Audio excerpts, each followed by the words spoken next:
Hello दोस्तों, मैं दीपेंद्र शुक्ला स्वागत करता हूं आपका आपके अपने YouTube चैनल सी स्टडीज पर।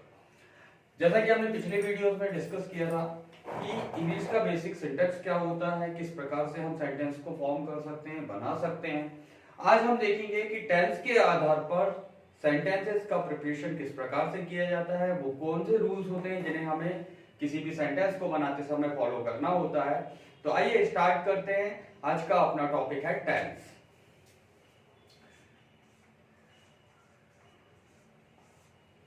जिस प्रकार किसी भी कार्य को करने में एक बहुत इंपॉर्टेंट चीज जो होती है वो होती है समय और कार्य की अवस्था। तो समय और कार्य की अवस्था या वी कैन से कि टाइम और स्टेट ऑफ वर्क, दोनों चीजों का कॉम्बिनेशन जो होता है वो टेंस में दिखाया जाता है। टेंस बेसिकली समय को दर्शाने के लिए यूज किए जाते हैं। और बात की जाए यदि कि टेंस होता क्या है, व्हाट इज टेंस, यदि क्वेश्चन आता है तो tense is a group of structure that tells us about the time and the state of work। क्या क्या बताता है टेंस हमें? पहली चीज तो टेंस हमें बताएगा किस चीज के बारे में, कार्य के होने के समय के बारे में, टाइम के बारे में हमें बताता है। और दूसरी चीज यही डिफाइन करता है कि स्टेट ऑफ वर्क, कार्य किस अवस्था में है। दोनों चीजों के बारे में हमें एग्जैक्ट इंफॉर्मेशन मिलेगी। सबसे पहले हम बात करते हैं टाइम। टाइम मीन किसी भी कार्य का होना यदि दर्शाया जाए तो वो किस में, कब, अभी हो रहा है, हो चुका है या होने वाला है, ये हम किस में पता कर सकते हैं?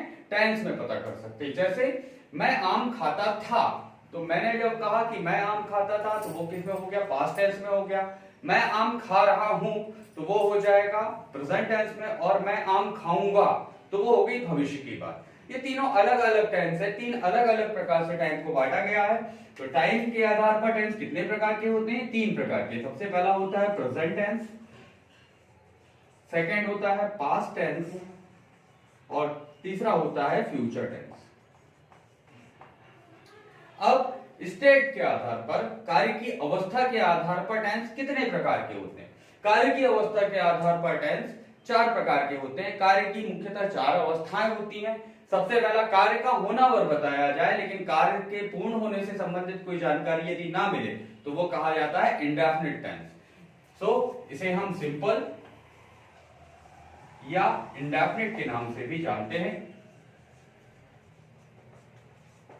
पहला अवस्था क्या हुई कि जब कार्य होने का भर जानकारी मिले, कार्य के कंप्लीट होने के, किसी भी काम के कंप्लीट होने के बारे में सिर्फ इंफॉर्मेशन मिले, तो वो कौन सा टेंस कहलाता है? हमारा सिंपल या इंडेफिनिट टेंस। दूसरा होता है कि कार्य का लगातार चलना, काम शुरू हुआ लेकिन अभी भी चल रहा है। जैसे मैं अभी आपसे बात कर रहा हूं या मैं अंग्रेजी पढ़ा रहा हूं, तो अब पढ़ा रहा हूं, इतनी कार्य अभी भी चल रहा है, समाप्त नहीं हुआ। तो जब ये इंफॉर्मेशन हमारे पास मिले कि कार्य के लगातार प्रोग्रेस में होने की इंफॉर्मेशन मिले, तो उसे हम कहते हैं कंटिन्यूअस, या इसी को ही एक दूसरा नाम प्रोग्रेसिव टेंस के नाम से भी जाना जाता है। तीसरी चीज, कार्य खत्म होने वाला, जैसे वह आम खा चुका है, या वह आम खा चुका था, या वह आम खा चुका होगा। इन तीनों सेंटेंस में एक सिमेट्री है। वो सिमेट्री क्या है कि कार्य के कंप्लीट होने की या पूर्ण होने की जानकारी हमें यहां पर मिल रही है, तो वो कहलाएगा हमारा परफेक्ट टेंस। क्या कहलाएगा वो? Perfect tense. और यदि कार्य के शुरू होने के निश्चित समय के साथ साथ हमें यदि कार्य का चलना भी दर्शाया जाए, जैसे मैं 20 मिनट से आपको अंग्रेजी पढ़ा रहा हूं, तो यदि हम 20 मिनट से पढ़ा रहा हूं, इट मीन काम कितनी देर पहले वो शुरू हुआ था? 20 मिनट पहले शुरू हुआ था, लेकिन अभी भी कंटिन्यूअस प्रोग्रेस में है। तो यदि इस प्रकार की सिचुएशंस आती हैं तो उन्हें कहा जाता है perfect continuous tense. Perfect continuous tense. इसमें परफेक्टनेस दर्शाई जाएगी किसकी? टाइमिंग की। और कंटिन्यूटी दर्शाई जाएगी किसकी? वर्क की। इस प्रकार से टेंस को टोटल समय के आधार पर, प्रेजेंट, पास्ट और फ्यूचर, और स्टेट के आधार पर simple, continuous, perfect and perfect continuous, इस प्रकार से चार भागों में बांटा जाता है। तो टोटल मिलाकर हम कह सकते हैं टेंस कितने हो गए हमारे? तीन ये हो गए समय के आधार पर। चार कितने प्रकार के हो गए?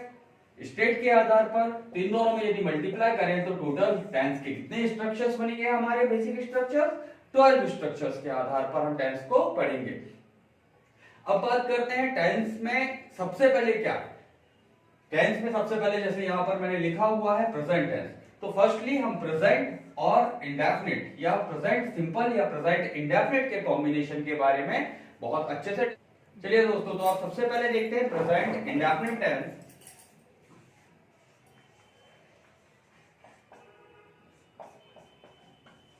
Present indefinite,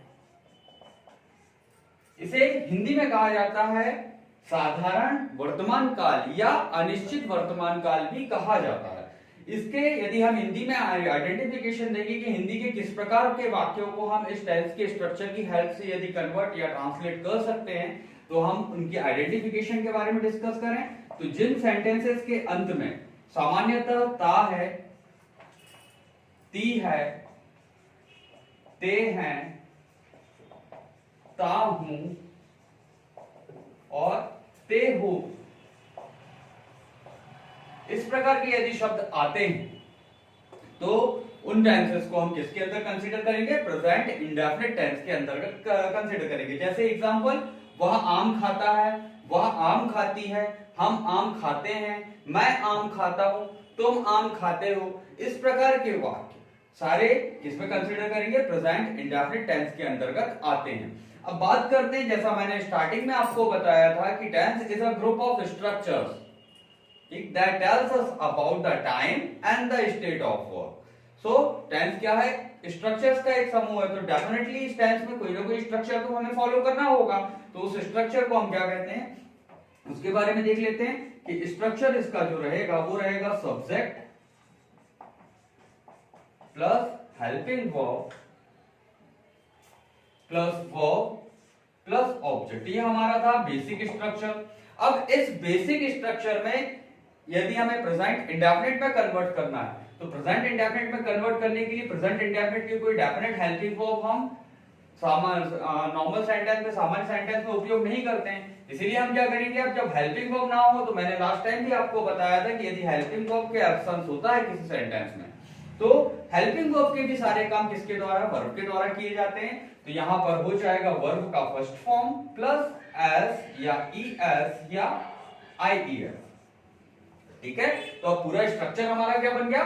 subject plus verb का first form plus s es ies और ऑब्जेक्ट। इन सबको मिलाकर हम प्रेजेंट इंडेफिनिट के सेंटेंसेस को बनाते हैं।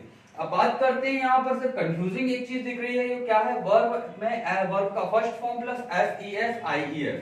अब इसके बारे में डिस्कस करते हैं कि वर्ब का फर्स्ट फॉर्म में एस कब लगेगा, ईएस कब लगेगा, आईईएस कब लगेगा, और एस ईएस आईईएस का यूज किस कंडीशंस में किया जाता है, इनके बारे में भी हम बात करते हैं। तो हम अब सबसे पहले डिस्कस करते हैं rules for s oblique es oblique ies. Firstly, कब भाई एस ईएस आईईएस का यूज कब किया जाता है? कि सामान्यतः जैसे आप लोगों को पता होगा कि जब subject third person singular number में हो, तब हम वर्ब के साथ एस ईएस आईईएस का यूज करते हैं। लेकिन क्यों करते हैं? हर चीज के पीछे एक कारण होता है, उस कारण के बारे में मैं आपको बताता हूं कि जब हमारा सब्जेक्ट किसी सिंगुलर नंबर को बिलोंग करे, जब सब्जेक्ट क्या हो? सिंगुलर हो, तो सब्जेक्ट वर्ब एग्रीमेंट के आधार पर वर्ब का भी किस सिंगुलर फॉर्म में होना आवश्यक होता है। कि यदि सब्जेक्ट सिंगुलर रहेगा तो डेफिनेटली वर्ब भी सिंगुलर रहेगी, यदि सब्जेक्ट प्लूरल रहेगा तो वर्ब भी किस फॉर्म में होनी चाहिए? प्लूरल फॉर्म में होनी चाहिए। तो जब सब्जेक्ट सिंगुलर रहेगा तो हम वर्ब को सिंगुलर बनाने के लिए एस ईएस आईईएस का यूज करते हैं। तो वी कैन से कि when the subject lies in third person singular number, it mean he, she, it और सिंगुलर नाउन। इस प्रकार यदि थर्ड पर्सन सिंगुलर नंबर में सब्जेक्ट होता है तो हम वहां पर वर्ब में एस या ईएस या आईईएस का यूज करते हैं। अब बात करते हैं कि एस ईएस आईईएस का यूज ही क्यों किया जाता है भाई। अब इसे हम एक नाउन से समझते हैं। जैसे हम बात करें एक नाउन बॉय की, ये कितने लड़के हैं भाई? एक लड़का है।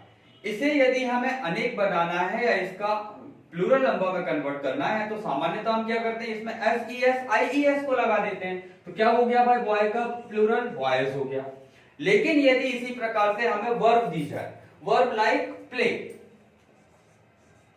क्या दिया जाए? प्ले।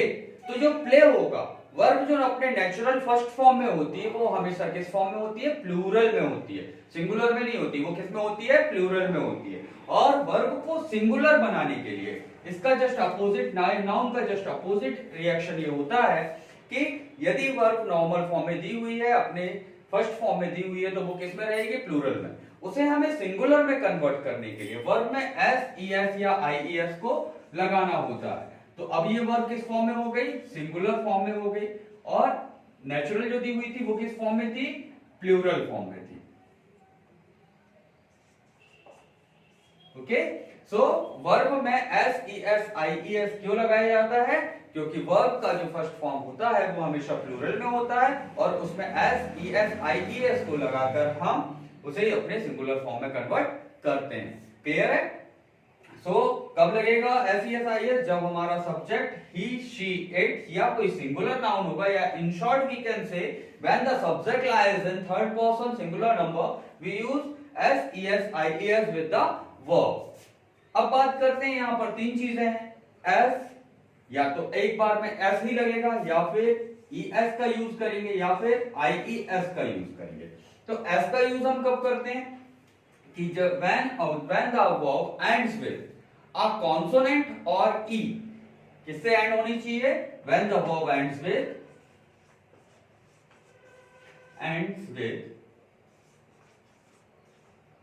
a consonant और e। ठीक, जैसा हमने भी लास्ट वीडियो में समझा था कि 26 अल्फाबेट्स होते हैं, उनमें से 5 वॉवेल होते हैं। 5 वॉवेल कौन कौन से? ए, ई, आई, ओ, यू। तो इन वॉवेल्स को छोड़कर जो बाकी के अल्फाबेट्स हमारे बचते हैं वो क्या होते हैं? कॉन्सोनेंट होते हैं।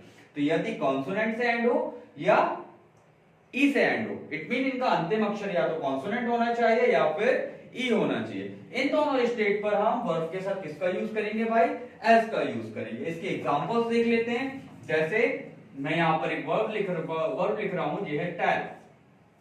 यदि हमारे पास कोई भी वर्ब आएगी और हमें उसमें एस, ईएस, आईईएस लगाना है, तो हमें क्या देखना होगा? हमें देखना होगा उसका अंतिम अक्षर। अंतिम अक्षर यहां पर क्या है? एल। अंतिम अल्फाबेट एल है। तो इस एल क्या है? ये कॉन्सोनेंट है। तो कॉन्सोनेंट यदि है तो यहां पर हम किसका यूज करेंगे? एस का। तो ये क्या हो जाएगी? इसका सिंगुलर फॉर्म क्या हो जाएगा? टेल्स हो जाएगा। इसी प्रकार से यदि हम देखें एक और वर्ब में मैं आपको डिटेल में और समझा देता हूं कि एक और वर्ब जैसे किक। किक का स्पेल होता है KICK। इसका लास्ट लेटर जो है वो क्या है? के है। तो जब के है तो के अल्फाबेट्स में किसमें कंसीडर किया जाता है? वॉवेल्स में या कॉन्सोनेंट में? डेफिनेटली के किस में आएगा? कॉन्सोनेंट में आएगा। तो कॉन्सोनेंट के कारण यहां पर फिर हम क्या लगा देंगे? किक्स।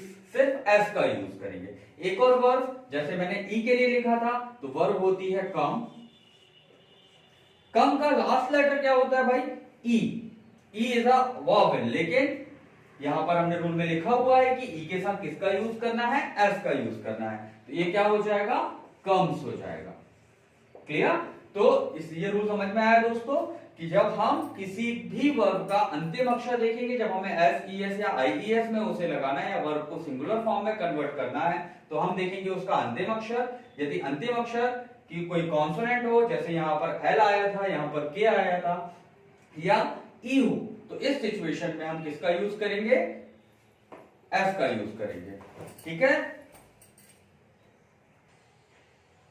अब बात करते हैं कि हम कहां पर ईएस का यूज करेंगे। अब ईएस का यूज कहां होता है भाई? कि जब कोई भी वर्ब एंड हो किससे?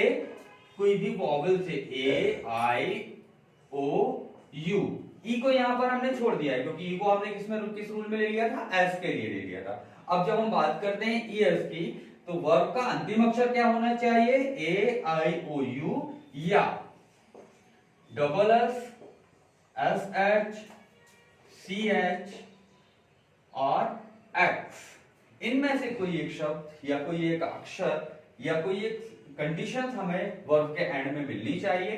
उस वर्ब की कंडीशन को देखकर यदि यहाँ पर हमें या तो कोई वॉवेल मिल जाए या डबल एस मिल जाए या एस एच मिल जाए या सी एच मिल जाए या फिर एक्स मिल जाए, तो इस सिचुएशन में वर्ब को सिंगुलर में कन्वर्ट करने के लिए हम किसका यूज करते हैं, ईएस का यूज करते हैं। तो चलिए एक एग्जांपल देख लेते हैं। जैसे हमारी एक वर्ब है गो, यहां पर हमने देखा गो का अंतिम अक्षर क्या है, ओ है, तो इस ओ के कारण हम यहां पर क्या लगाएंगे, गोज, ईएस हो जाएगा। इसी टाइप से यदि डबल एस वाला देखें, पास, पास मींस होता है गुजरना, तो गुजरने के पास के लास्ट में क्या आ रहा है, डबल एस आ रहा है, तो इस कंडीशन में भी हम क्या लगाएंगे, ईएस, तो ये हो जाएगा सिंगुलर फॉर्म इसका पासेस। इसी टाइप से एस एच की यदि हम बात करें तो बात करते हैं पुश, पुश मींस धक्का देना या धकेलना, इसके लास्ट में क्या आ रहा है, एस एच आ रहा है, तो एस एच के कारण भी यहां पर क्या हो जाएगा, ईएस का यूज करेंगे, पुशेस हो जाएगा। फिर सीएच की यदि हम बात करें तो एक वर्ब होती है कैच, कैच मींस होता है पकड़ना, कैच के लास्ट में दो अल्फाबेट्स हमने देखे, वो क्या आ रहा है, सीएच आ रहा है, तो सीएच के कारण भी यहां पर क्या हो जाएगा, ईएस का यूज, तो क्या हो जाएगा, कैचेस हो जाएगा ये। फिर लास्ट में हमारा क्या है, एक्स, इसके लिए हम एक वर्ब ले लेते हैं फिक्स, फिक्स मींस लगाना या जोड़ना या सुधारना, तो फिक्स, फिक्स का लास्ट है एक्स, एक्स के कारण यहाँ पर ईएस का यूज हम करेंगे, तो क्या हो जाएगा, फिक्सेस हो जाएगा। तो ठीक है दोस्तों, समझ में आया कि जैसे ईएस का यूज कब करना है, जब हमें ईएस में यदि वर्ब का अंतिम अक्षर या तो ए आई ओ यू में से कोई हो या फिर डबल एस हो, एस एच हो, सी एच हो या एक्स हो, यदि वर्ब का लास्ट लेटर इन सारे कंडीशंस में से कोई एक होता है तो उस कंडीशन में हम किसका यूज करते हैं, ईएस का यूज करते हैं। ओके, हाँ, तो अब अभी हमने पढ़ा एस और ईएस, इसके बाद थर्ड जो हमारे पास टर्म है वो है आईईएस। अब आईईएस का यूज आप कब करेंगे, आईईएस का यूज करने के लिए हमें सबसे पहले वर्ब के अंतिम अक्षर को देखना होगा, अंतिम लेटर क्या है उस पर डिपेंड करेगा कि हम आईईएस का यूज कब करेंगे। आईईएस का यूज करने के लिए हमें कंडीशंस होती है कि the verb should ends with y, किससे एंड्स होना चाहिए, वाई से होना चाहिए, और वाई के पहले हमारा कोई भी कॉन्सोनेंट होना चाहिए, कि वाई के पहले क्या हो, कोई कॉन्सोनेंट हो, एंड वाई के पहले क्या हो, कोई कॉन्सोनेंट, कॉन्सोनेंट मतलब व्यंजन हो, it mean a e i o u नहीं होने चाहिए। ठीक है, तो उस कंडीशन में हम वाई को रिप्लेस करेंगे किससे, आई ई एस से। जैसे मैं आपको यहां पर दो वर्ब से ये चीज समझा देता हूं, मैंने एक वर्ब लिखी प्ले और दूसरी लिखी क्राई। देखिए इन दोनों वर्ब में सिमेट्री ये है कि इनका लास्ट लेटर जो है वो क्या है, वाई है, लेकिन दोनों वर्ब में एक डिफरेंस है कि यहां पर वाई के पहले ए आ रहा है और ए इज अ वॉवेल, और सेकंड वाली वर्ब में वाई के पहले आर आ रहा है, आर इज अ कॉन्सोनेंट। तो हम देखेंगे जैसे ही हमारे वर्ब के लास्ट लेटर यदि हमें वाई मिलता है तो ये कंपलसरी हमें देखना होगा कि वाई के पहले क्या आ रहा है। वाई के पहले यदि वॉवेल आएगा तो हम इसे directly as a consonant consider कर यहां पर क्या लिख देंगे, सिर्फ एस का यूज कर देंगे। लेकिन यदि हमारी वर्ब के लास्ट लेटर में वाई आ जाए और वाई के पहले क्या हो, एक कॉन्सोनेंट हो, कॉन्सोनेंट इट मीन जैसे आर, तो आर कॉन्सोनेंट है, तो यहां पर हम वाई को हटाकर उसकी जगह किसका यूज करेंगे, आईईएस का यूज करेंगे। इसी टाइप से एक और वर्ब का एग्जांपल मैं आपको बता देता हूं, जैसे यहां पर लिखा हुआ है फ्लाई, फ्लाई का लास्ट लेटर क्या है, वाई है, तो यदि लास्ट लेटर क्या रहेगा भाई, वाई रहेगा, और तो हमने और डेफिनेटली हमें क्या करना है कि वाई के पहले क्या आया हुआ है, वाई के पहले क्या आया हुआ है, L, L is a consonant, तो कॉन्सोनेंट यदि आएगा तो फिर जैसा मैंने पहले बताया था दोस्तों कि हमें वाई को किससे रिप्लेस करना है, आईईएस से रिप्लेस करना है, तो यहां पर फ्लाई की जगह क्या हो जाएगा, इसका सिंगुलर फॉर्म फ्लाइज हो जाएगा। Is it clear? तो जब भी हमें लास्ट लेटर क्या हो, वाई मिले, तो सबसे पहले हमें क्या चेक करना है, ये चेक करना है कि वाई के पहले क्या आया हुआ है, वाई के पहले एक वॉवेल है या कॉन्सोनेंट है। यदि वॉवेल होगा तो उसे हम एज अ कॉन्सोनेंट कंसीडर कर डायरेक्टली एस का यूज कर लेंगे, लेकिन यदि एक वॉवेल यदि लेकिन कॉन्सोनेंट आ जाता है तो कॉन्सोनेंट आने के कारण हम क्या करेंगे, वाई को रिप्लेस करेंगे किससे, आईईएस से रिप्लेस करेंगे। ठीक है दोस्तों, तो ये बात भी समझ में आपके आ गई होगी शायद। अब जैसा अभी हमने देखा दोस्तों कि यहाँ पर हमने SES IES का कब कैसे और कहाँ यूज किया जाता है उसके बारे में डिस्कशन किया। अब बात करते हैं इस स्ट्रक्चर की कि इससे हमें अलग अलग सेंटेंसेस किस प्रकार से बनाने होंगे। सबसे पहले बात करते हैं कि हम इस टेंस में या किसी भी टेंस में हम इन टेंसेस को अध्ययन करते समय चार प्रकार के स्ट्रक्चर्स की बात करेंगे। फर्स्ट होता है अफर्मेटिव स्ट्रक्चर, सेकंड होगा negative structure, third one interrogative और फोर्थ वन होगा इंटेरोगेटिव नेगेटिव स्ट्रक्चर। इन चार स्ट्रक्चर्स के बारे में हम डिस्कस करेंगे। अफर्मेटिव स्ट्रक्चर अभी जो मैंने आपको लिखा हुआ है एक साधारण या सामान्य वाक्य जो होता है उसका स्ट्रक्चर मैंने आपके सामने लिख दिया है। अब बात करते हैं negative. What is negative sentence? Negative sentence way sentence होते हैं जिनसे हमें कहीं ना कहीं नेगेशन या नकारात्मक भाव का अनुभव हो, उन्हें हम नेगेटिव सेंटेंस कहते हैं। अब नेगेटिव सेंटेंस किसी भी अफर्मेटिव सेंटेंस को नेगेटिव सेंटेंस में कन्वर्ट करने के लिए हम किसका यूज करते हैं? एक ऐसा वर्ड होता है नॉट जो कि कंप्लीटली नेगेशन को बिलोंग करता है। सो हम नॉट का यूज करेंगे। अब नॉट का यूज कब करना है? हेल्पिंग वर्ब के जस्ट बाद में हमें हमेशा नॉट का यूज करना है। ठीक है, तो अब हेल्पिंग वर्ब के बाद और वर्ब के जस्ट पहले इन दोनों कंडीशन में हमें क्या होगा? नॉट का यूज करना होगा। तो अब बात करते हैं कि एक अफर्मेटिव सेंटेंस को नेगेटिव में कैसे कन्वर्ट कराया जाता है। तो सबसे पहले सब्जेक्ट जो होगा वो आपका एज इट इज आप लिख लेंगे कि सब्जेक्ट आपने नोट कर दिया। अब सब्जेक्ट के बाद जैसा मैंने अभी आपको बताया कि नॉट कहां लगता है? हेल्पिंग वर्ब के बाद। लेकिन अब यहां पर हेल्पिंग वर्ब है क्या भाई? बिल्कुल भी नहीं है। तो अब हेल्पिंग वर्ब हम कहां से ऑब्टेन करेंगे?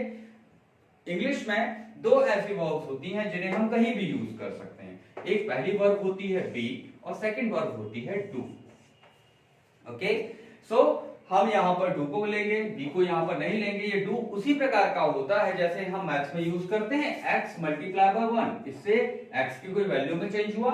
नहीं हुआ। x की वैल्यू फाइनली x ही रहेगी। ओके, तो x मल्टीप्लाई बाय 1 लिखने से कोई चेंज नहीं हो रहा है। इसी प्रकार से इस डू का यूज करने से ये न्यूट्रलाइजर वर्ब्स होती हैं, इन वर्ब्स से सेंटेंस में किसी भी प्रकार का कोई भी डिफेक्ट नहीं पड़ता है, कोई भी परिवर्तन नहीं आता है। तो हम यहां पर हेल्पिंग वर्ब क्या ऑब्टेन कर लेंगे? डू। और सिंगुलर फॉर्म के लिए चूंकि डू एक वर्ब है तो सिंगुलर फॉर्म में यदि हमारा सब्जेक्ट होगा तो उसके साथ हम किसका यूज कर लेंगे? डज का यूज कर लेंगे। फिर अब जब यहां पर हेल्पिंग वर्ब आ गई तो हम इजीली यहां पर नॉट को पिक कर सकते हैं। हमने यहां पर लिख दिया नॉट।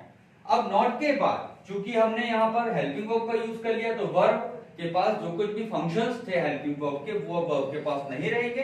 तो इससे क्या होगा कि वर्ब में जो SES या IES यहां पर जुड़ा हुआ है, इस SES IES को हम रिमूव कर देंगे, हटा देंगे। तो यहां पर वर्ब अपनी किस फॉर्म में आ जाएगी? फर्स्ट फॉर्म में आ जाएगी और ऑब्जेक्ट अपनी जगह पर एज इट इज रहेगा ही। ठीक है, तो what is the negative structure of present indefinite tense? It is subject plus do और does plus not plus verb first form plus object. Okay, अब बात करते हैं इंटेरोगेटिव सेंटेंस की। Interrogative sentence are those sentence which have the answer in yes और no.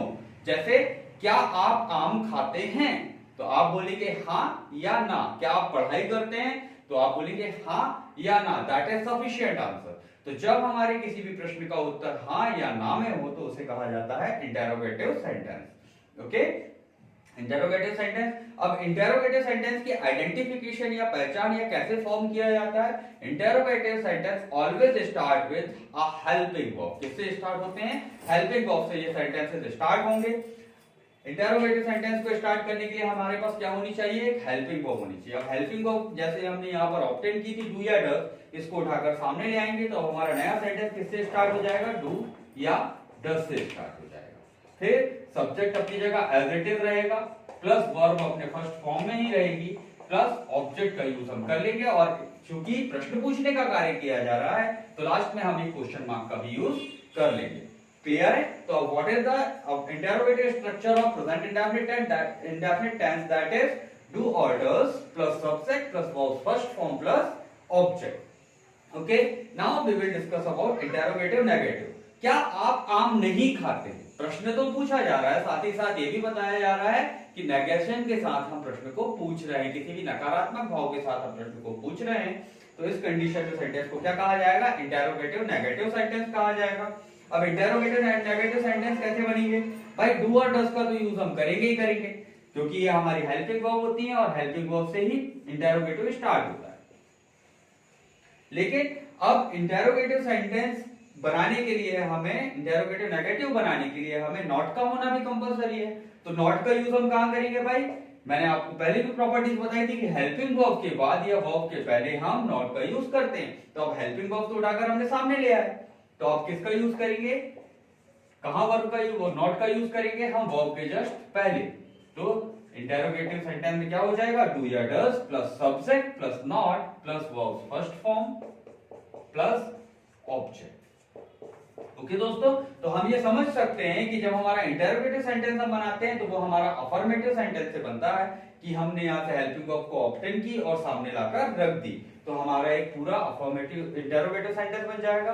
और जब हम इंटेरोगेटिव नेगेटिव सेंटेंस बनाएंगे तब हम क्या करेंगे? उसके लिए नेगेटिव सेंटेंस का यूज करेंगे कि नेगेटिव सेंटेंस में डू या डज को उठाकर सामने ले आया और बाकी का सेंटेंस एज इट इज हमने यहाँ पर लिख दिया। तो इस स्ट्रक्चर की हेल्प से हम हमारा सेंटेंस को इंटेरोगेटिव या अफर्मेटिव सेंटेंस को इंटेरोगेटिव नेगेटिव सेंटेंस में कन्वर्ट कर सकते हैं। अब बात करते हैं ट्रांसलेशन की। That is the most important part of our study कि ट्रांसलेशन हम यहां पर कैसे करेंगे। जैसे मैं यहां पर एक सेंटेंस लिखता हूं कि मैं आम खाता हूं, तो सबसे पहले हमें यहां पर देखना है कि सेंटेंस के एंड में क्या आ रहा है। ता है, ती है, ते हैं, ताहू, ती है, इस टाइप से कोई वर्ड्स आ रहे हैं जो हमने यहाँ आइडेंटिफिकेशन लिखा था। इनमें से एक आइडेंटिफिकेशन ता और प्रेजेंट का आइडेंटिफिकेशन हूं, इससे रिलेटेड आ रहा है। तो ये सेंटेंस किसका होगा? प्रेजेंट इंडेफिनिट टेंस का होगा। अब इसे हम इस स्ट्रक्चर की हेल्प से, क्योंकि अफर्मेटिव सेंटेंस है तो हम इसे अफर्मेटिव स्ट्रक्चर की हेल्प से कन्वर्ट करेंगे। अब अफर्मेटिव स्ट्रक्चर क्या है हमारा? सब्जेक्ट प्लस वर्ब का first form plus s es ies plus object. तो यहाँ पर हमारा अफर्मेटिव सेंटेंस में काम सब्जेक्ट कौन क्या होता है किसी भी सेंटेंस में? The person who is performing the work और task is known as the subject. तो सब्जेक्ट क्या है भाई? मैं को हम लिखेंगे आई। क्या लिखेंगे यहाँ पर? आई। ठीक है, फिर आई के बाद वर्ब का फॉर्म। अब वर्ब का फॉर्म क्या है भाई? वर्ब क्या है? खाना। आम है या खाना है? तो डेफिनेटली सॉरी दोस्तों, यहां पर हमने क्या? खाना, खाता। तो खाना, खाने को हम इंग्लिश में बोलते हैं ईट, तो हम यूज करेंगे ईट। चूंकि यहां पर सब्जेक्ट जो है वो थर्ड पर्सन सिंगुलर नंबर है या नहीं है? नहीं है। I is considered as first person singular number subject, तो हम यहां पर वर्ब का नेचुरल फॉर्म ही है उसी को यूज करेंगे, एसईएस आईएस का यूज नहीं करेंगे। और लास्ट में ऑब्जेक्ट क्या है भाई? खाने का रिजल्ट किस पर मिल रहा है? आम पर, तो यहाँ आई ईट मैंगो। इस सेंटेंस को हम इस प्रकार से लिख देंगे। इसी प्रकार से यदि हमें यहाँ पर सेंटेंस को फिर कन्वर्ट करना है, किसमें? नेगेटिव सेंटेंस मिल जाता है और नेगेटिव सेंटेंस को कन्वर्ट करना होता है उसके इंग्लिश में, तो हम बात करते हैं नेगेटिव सेंटेंस की। जैसे इसी सेंटेंस को नेगेटिव में यदि कन्वर्ट करना है तो नेगेटिव होगा इसका मैं आम नहीं खाता हूं। क्या हो जाएगा? मैं आम नहीं खाता हूं। अब नहीं खा रहे हो, तो नहीं खा रहे हो डेफिनेटली नेगेशन है। अब नेगेशन है तो हमें इसे जब ट्रांसलेट करेंगे तो नेगेटिव स्ट्रक्चर की हेल्प से करना होगा। नेगेटिव स्ट्रक्चर आपका क्या है? सब्जेक्ट प्लस डू या does plus not plus verb का फर्स्ट फॉर्म प्लस ऑब्जेक्ट। लेकिन इसके पहले हमें यूजेस ऑफ डू और डज भी देखने होंगे। अब डू और डज का उपयोग हम कहां करते हैं भाई? डू का उपयोग हम करेंगे किसके साथ? हमेशा यहां पर लिख सकते हैं, तो डू का यूज हम करेंगे फर्स्ट पर्सन लाइक आई और वी, फिर यू और दे। इसके साथ साथ यदि हमारे सेंटेंस में कोई प्लूरल नाउन का यूज किया गया तो यदि हमें हमारे सेंटेंस में आई, वी, यू, दे और प्लूरल नाउन आती है तो वहां हम किस हेल्पिंग वर्ब का यूज करेंगे? डू का यूज करेंगे। अब डज का यूज कहां होता है भाई? डज का यूज होता है जब हमारे पास हेल्पिंग वर्ब कौन सी हो? सॉरी, जब हमारे पास सब्जेक्ट क्या हो? थर्ड पर्सन सिंगुलर नंबर में हो। Like third person singular number, it mean he, she, it और सिंगुलर नाउन। ठीक, कि जब सेंटेंस में सब्जेक्ट क्या हो, ही, शी, इट या कोई सिंगुलर नाउन हो, तो वहां पर हम किसका यूज करेंगे, डज का यूज करेंगे। तो अब जहां तक हमने समझ में आ चुका है कि हमें कहां पर किस हेल्पिंग वर्ब का यूज कैसे करना है, तो हम इस सेंटेंस को आगे करेंगे, नेगेटिव स्ट्रक्चर की हेल्प से सेंटेंस को कन्वर्ट करेंगे। मैं आम नहीं खाता हूं, हमारे पास अभी सेंटेंस है मैं आम नहीं खाता हूं, it deals with the negation. अब नेगेशन के साथ डील करता है तो हमें डेफिनेटली नेगेटिव स्ट्रक्चर से बनाना पड़ेगा। पहले सब्जेक्ट क्या है यहां पर, मैं, तो मैं मीन्स हो जाएगा आई। अब आई के साथ डू का यूज होगा या डस का, तो डेफिनेटली आई के साथ डू का ही यूज होगा, तो आई डू। फिर डू के बाद क्या आ जाएगा भाई, नॉट। अब वर्ब का फर्स्ट फॉर्म, वर्ब का फर्स्ट फॉर्म क्या था, ईट, खाना, खाने का फर्स्ट फॉर्म होता है, इंग्लिश में खाने को हम बोलते हैं ईट। और फिर क्या खा रहे हैं आप, मैंगो खा रहे हैं, so I do not eat mango. फिर इसके बाद बात करते हैं हम किसकी, कि हमारे इंटेरोगेटिव सेंटेंस। इंटेरोगेटिव सेंटेंस में प्रश्न पूछना होगा। प्रश्न कैसे पूछा जाता है, क्या मैं आम खाता हूं, ये हो गया हमारा इंटेरोगेटिव सेंटेंस। यदि हमें इंटेरोगेटिव सेंटेंस मिलता है तो उसे भी हमें इंटेरोगेटिव स्ट्रक्चर की हेल्प से चेंज करना होगा। तो सबसे पहले क्या है, यहाँ पर सब्जेक्ट देखना होगा, सब्जेक्ट क्या है, आई। अब आई के साथ किसका यूज होता है, डू या डस का, डेफिनेटली डू का यूज होगा, तो डू आई क्या हो जाएगा, डू आई।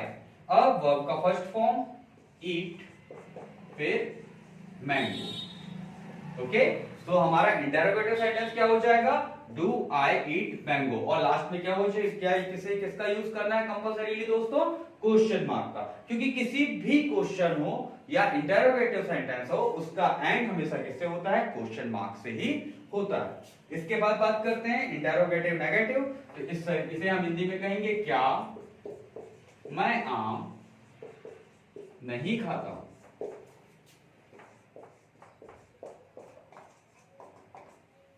अब क्या मैं आम नहीं खाता, इस सेंटेंस में प्रश्न भी पूछा जा रहा है और नेगेशन भी बताया जा रहा है, तो ये सेंटेंस किसको बिलोंग करेगा, इंटेरोगेटिव नेगेटिव स्ट्रक्चर को।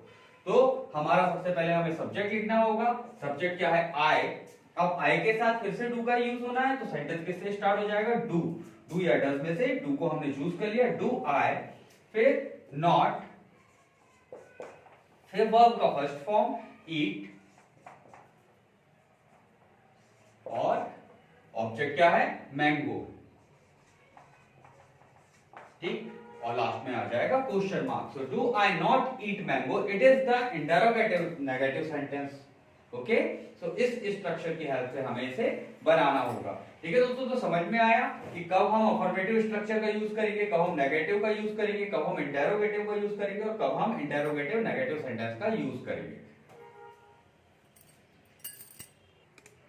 जैसा अभी हमने देखा कि हमने एक सेंटेंस का ट्रांसलेशन किया कि मैं आम खाता हूं। अब बात करते हैं कि SES का भी एक एग्जांपल देख लेते हैं। सो वह क्रिकेट खेलता है। लास्ट में आ रहा है ता है, ती है, ते है, तो इस सेंटेंस को डेफिनेटली हम प्रेजेंट इंडेफिनिट के स्ट्रक्चर की हेल्प से ही बनाएंगे।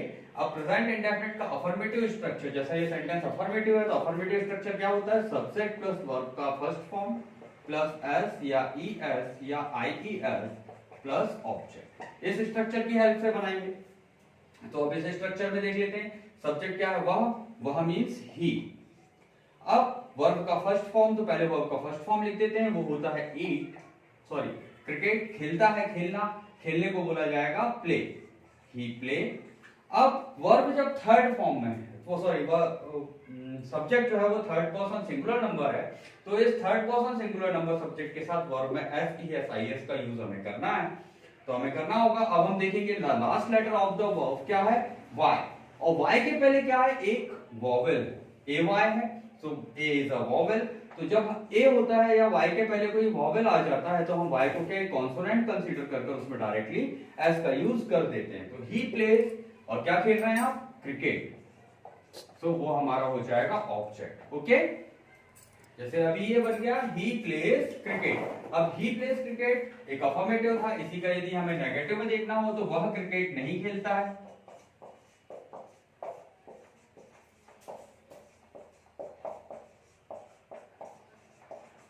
अब इस सेंटेंस को भी हमें चेंज करना है, तो डेफिनेटली हम प्रेजेंट इंडेफिनिट के नेगेटिव स्ट्रक्चर की हेल्प से करेंगे। तो सब्जेक्ट प्लस डू या डज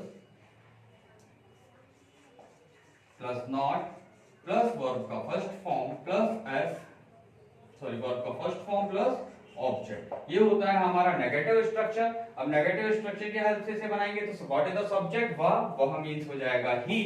अब ही के साथ किसका यूज किया जाता है, ही के साथ हमेशा डज का यूज किया जाता है। तो ही डज नॉट और वर्ब का फर्स्ट फॉर्म प्ले और क्रिकेट। इसी का यदि हमें इंटरोगेटिव बनाना है तो क्या वह क्रिकेट खेलता है। अब इस सेंटेंस को बनाने के लिए जब इंटरोगेटिव है तो इंटरोगेटिव सेंटेंस की इंटरोगेटिव स्ट्रक्चर्स की आवश्यकता होगी। इंटरोगेटिव स्ट्रक्चर क्या होता है, डू या डज से स्टार्ट होता है, प्लस सब्जेक्ट प्लस वर्ब अपने फर्स्ट फॉर्म में होगी प्लस ऑब्जेक्ट और लास्ट में क्वेश्चन मार्क। इनका यूज करेंगे तो डू या डज, सबसे पहले हमें सब्जेक्ट लिखना होगा। सब्जेक्ट हमारा क्या है, ही। अब ही के साथ डू होता है या डज, डेफिनेटली ही के साथ क्या आएगा, डज आएगा। तो डज ही, फिर वर्ब अपने फर्स्ट फॉर्म में प्ले और क्रिकेट, लास्ट में आ जाएगा क्वेश्चन मार्क। और यदि इंटरोगेटिव नेगेटिव बनाना है तो क्या वह क्रिकेट नहीं खेलता है, क्या वह क्रिकेट नहीं खेलता है। इस स्ट्रक्चर के इसे बनाना है तो अब हमें क्या करना होगा, इंटरोगेटिव नेगेटिव स्ट्रक्चर का यूज करना पड़ेगा। इंटरोगेटिव नेगेटिव स्ट्रक्चर होता है डू या does plus subject plus not plus verb का फर्स्ट फॉर्म प्लस ऑब्जेक्ट और लास्ट में आ जाएगा क्वेश्चन मार्क। ओके, सो सेंटेंस का फॉर्मेशन कर लेते हैं। सब्जेक्ट है हमारा वह को इंग्लिश में कहा जाता है ही के साथ डज का ही यूज किया जाएगा। तो डज ही नॉट, फिर वर्ब का फर्स्ट फॉर्म खेलना, खेलने को कहा जाता है प्ले और ऑब्जेक्ट क्या आ जाएगा, क्रिकेट, लास्ट में क्वेश्चन मार्क। तो इस प्रकार से हम प्रेजेंट इंडेफिनिट के स्ट्रक्चर्स की हेल्प से प्रेजेंट इंडेफिनिट के किसी भी सेंटेंस का फॉर्मेशन कर सकते हैं। दोस्तों मुझे लगता है आपको ये वीडियो पसंद आई होगी। प्रेजेंट इंडेफिनिट टेंस के सारे कॉन्सेप्ट आपके क्लियर हो गए होंगे। यदि आपको यह वीडियो पसंद आया है तो प्लीज लाइक करें, इस चैनल को सब्सक्राइब करें। थैंक यू, जय हिंद।